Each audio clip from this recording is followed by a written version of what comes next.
2024년 9월 18일 수요일 아침을 여는 생명의 큐티 시간입니다. 오늘 말씀은 느헤미야 9장 19절에서 31절 말씀으로 은혜의 역사에서 징계의 역사까지라는 제목으로 함께 말씀을 나누도록 하겠습니다. 자, 오늘 말씀 들어가기에 앞서서 어제 말씀을 먼저 간단하게 살펴보고 오늘 말씀을 들어가도록 하겠습니다. 지금 우리는 이스라엘 백성 앞에서 레위인들이 하나님의 은혜를 고백하는 장면을 보고 있습니다. 어제는 8가지를, 그제는 2가지를 고백하였습니다. 어제 고백한 내용은 다음과 같습니다. 고난 중에 부르짖는 그들의 기도를 들으셔서 그들을 애굽에서 구원하셨습니다. 그뿐만 아니라 하나님께서는 그들이 평안히 갈 수 있도록 바다를 가르시고 쫓아오는 자들을 물에 던지시고 낮에는 구름 기둥으로 밤에는 불 기둥으로 그들을 인도해 주셨습니다. 또 시내산에서 율법을 주셨고 안식일을 깨닫게 하셨습니다. 그러나 우리 선조들은 주의 명령을 듣지 아니하였습니다. 목이 굳은 그들을 주께서 용서하셨음에도 불구하고 그들은 우상을 섬겨 더욱 하나님을 모독했습니다. 라고 고백하였습니다. 자, 그러면 계속해서 하나님의 은혜를 고백하고 있는 오늘의 말씀으로 들어가도록 하겠습니다. 19절에서 21절 말씀은 하나님께서 과거 이스라엘 백성이 40년의 광야 생활을 하는 동안에 베푸신 은혜를 고백하고 있습니다. 이스라엘은 금송아지를 만들면서까지 그들을 구원하신 하나님을 모독했지만 하나님은 그들을 포기하지 않으셨다는 사실을 고백하고 있는 것입니다. 그 내용을 구체적으로 살펴보도록 하겠습니다. 19절입니다. 주께서는 주의 크신 긍휼로 그들을 광야에 버리지 아니하시고 그들의 죄악보다 하나님의 자비와 사랑이 훨씬 컸기 때문에 그들은 광야 생활 내내 안전할 수 있었습니다. 하나님은 그들을 버리지 않으셨던 것입니다. 그래서 낮에는 구름 기둥이 그들에게서 떠나지 아니하고 길을 인도하며 밤에는 불 기둥이 그들이 갈 길을 비추게 하셨사오며 광야는 낮에는 뜨겁고 밤에는 추워서 사람이 살 수 없는 곳입니다. 그러나 하나님께서는 이스라엘 백성이 광야에서 잘 지낼 수 있도록 에어컨과 같은 구름과 난로와 같은 불기둥을 준비해 주셔서 사람이 살 수 있는 환경을 만들어 주셨고 또 구름기둥과 불기둥이 그들을 인도하기까지 하였습니다. 그뿐만 아니라 또 20절입니다. 또 주의 선한 영을 주사 그들을 가르치시며 성령을 보내셔서 이스라엘 백성을 가르치시기도 하였습니다. 또 주의 만나가 그들의 입에서 끊어지지 않게 하시고 그들의 목마름을 인하여 그들에게 물을 주어 먹을 것을 공급해 주셔서 배고픔을 해결해 주셨다라고 하는 것이죠. 광야에 들어간 그들이 먹을 것을 어디서 공급받을 수가 있었겠습니까? 그런데 하나님께서는 그들에게 목마름을 해결해 주셨고 먹을 것을 해결해 주셨다라고 말씀하고 있습니다. 21절입니다. 40년 동안 들에서 기르시되 부족함이 없게 하심으로 그 옷이 헤어지지 아니하였고 발이 부르트지 아니하였사오며 광야 생활 40년 동안 옷이 헤어지지 않았다. 사실 말이 안 되는 이야기죠. 기적입니다. 하나님께서는 기적을 행하셨습니다. 그들의 옷이 헤어지지 않도록 하나님께서 하셔서 그들이 옷을 입고 평안히 갈 수 있도록 인도해 주셨다는 것이죠. 또 군대 갔다 오신 분들은 잘 아시겠지만 하루에 30km만 걸어도 발에 물집이 생기고 부르틉니다. 그런데 하나님께서 그들의 발을 무적의 발로 만들어 주셨다는 것이죠.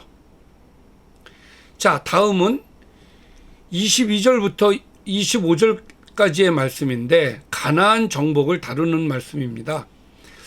또 나라들과 족속들을 그들에게 각각 나누어 주심에 그들이 시온의 땅 곧 헤스본 왕의 땅과 바산 왕 옥의 땅을 차지하였나이다.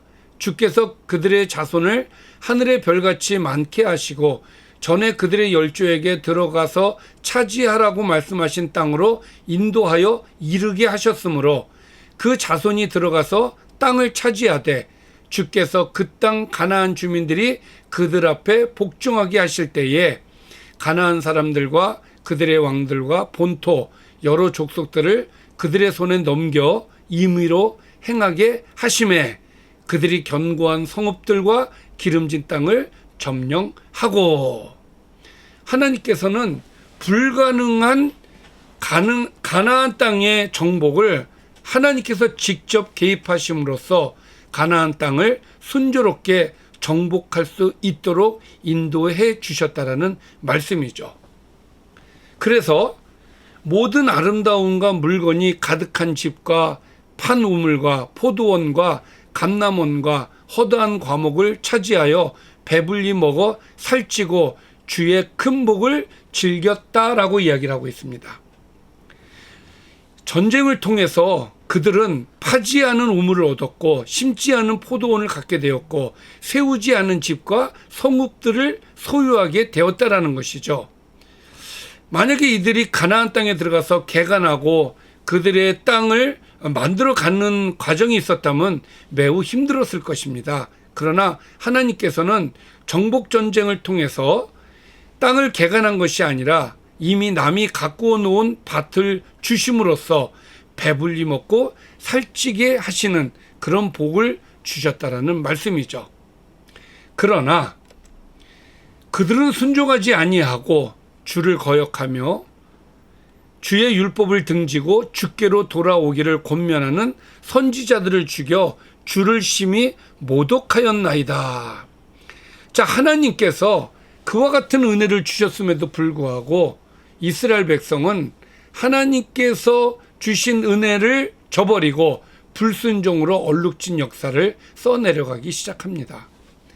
하나님의 은혜로 가나안 땅에 살면서도 하나님을 제대로 섬기기는커녕 우상을 숭배하며 온갖 죄를 저지르게 되었습니다. 심지어는 하나님께 돌아오라고 권하는 선지자들을 죽임으로써 하나님을 더욱 모독하기까지 했던 것이죠. 자, 그러므로 주께서 그들을 대적의 손에 넘기셨다.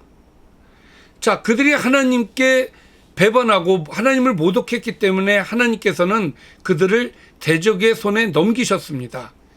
그리고 그들이 곤고를 당하게 하셨습니다.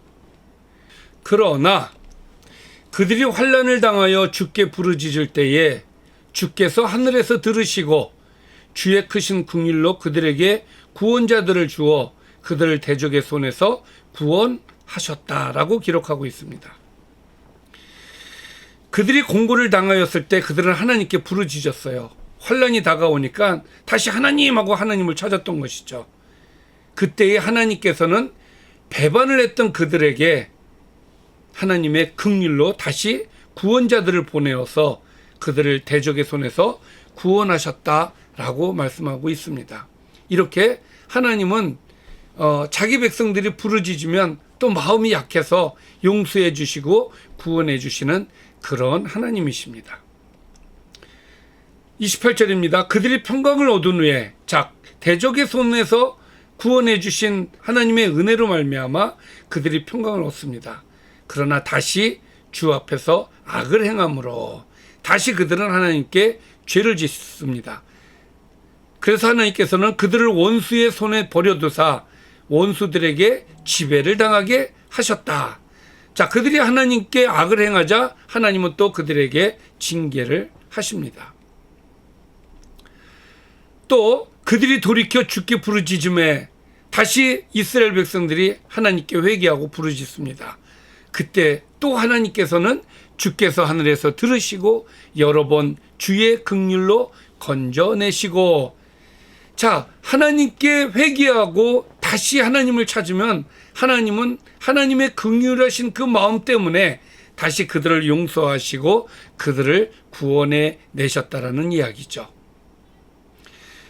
자, 하나님께서는 이와 같이 우리의 기도를 들으시고 긍휼로 건져내 주시는 하나님이십니다.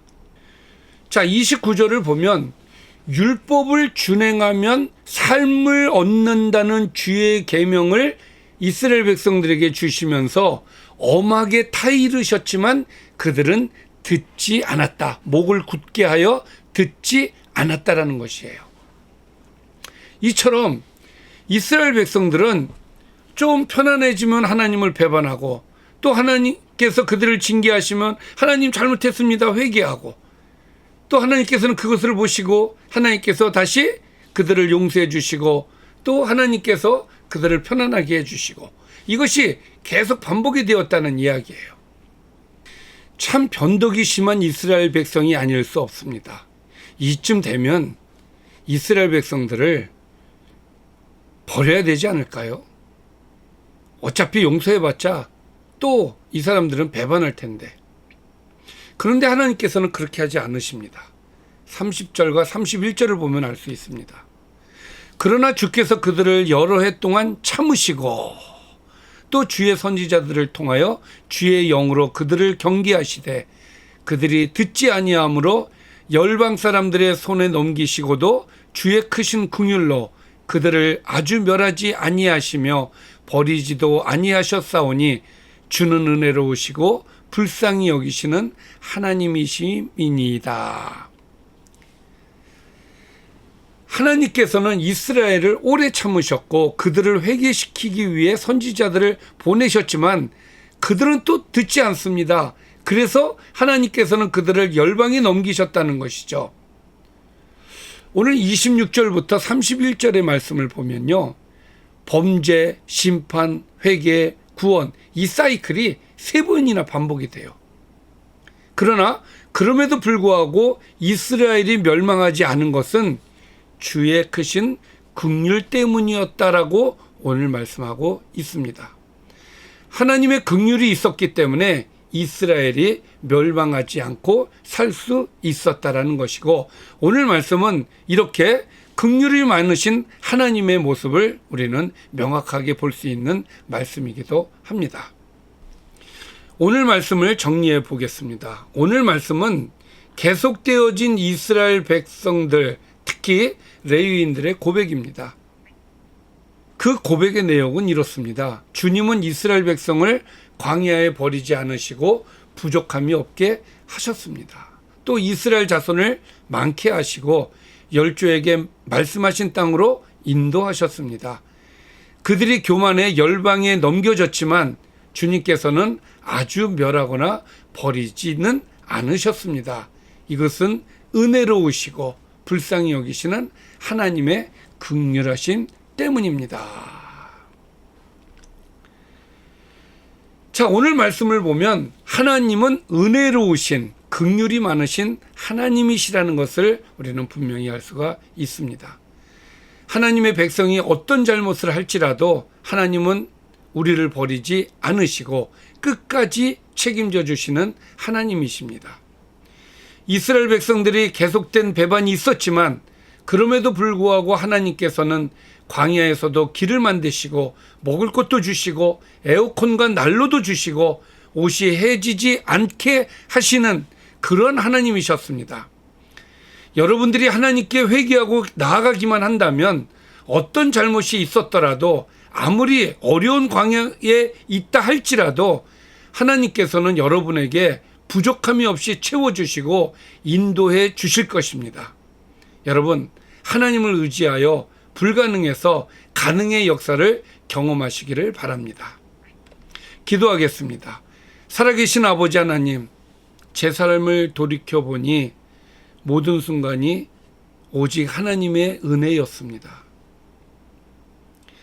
강팍하고 고집스러운 저를 끝까지 사랑하시고 긍휼로 덮으시는 하나님을 우리는 오늘 말씀을 통해서 깨닫습니다.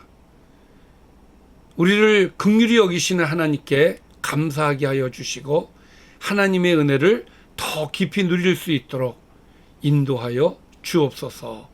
예수님의 이름으로 기도드리옵나이다. 아멘.